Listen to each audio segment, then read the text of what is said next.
ফেসবুকে আমার ভাইয়া ফ্রেন্ড দেখে যে একটা ছবি, আমাকে দেখানোর পর আমি বলছি এটাই ভাইয়া, দেখে যে অনেক রক্ত।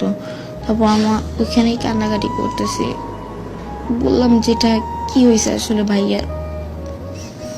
তখন জানি না যে ভাইয়া নাই, আম্মু আমাকে বলে নাই যে তোমার ভাইয়া নাই, কেউ ফোন দিও জানায় নাই। 1টা বাজে আমি বাসায় আসি, বাসায় আসার পর দেখি যে গ্যারেজ খোলা, লাইট জ্বালানো। আমি সবাইকে জিজ্ঞেস করতেছি কি হয়েছে, আমাকে সবাই জড়ায় ধরে কাঁদতেছে। আমি বলছি কি হয়েছে একটু বলো, আমাকে বলতেছে না। আমাকে উপরে 6 তলায় নিয়ে আসছে জোর করে এনে বলে কিচ্ছু হয় না, তুমি শোও, তোমার ভাই আসতেছে।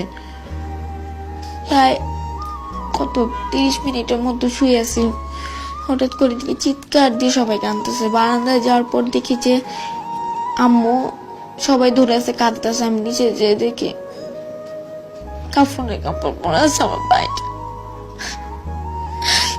আমাকে ভাইটার সামনে কেউ যাইতেও দিতেছে না। লাস্টটা বের করার পর গ্যারেজ চানে আমি একবার খালি চুমু দিয়েছি মাইয়াকে। এরপরে ভোরবেলা জানাজার পর নিজের ভাইটাকে দাফন দিয়ে এসেছি।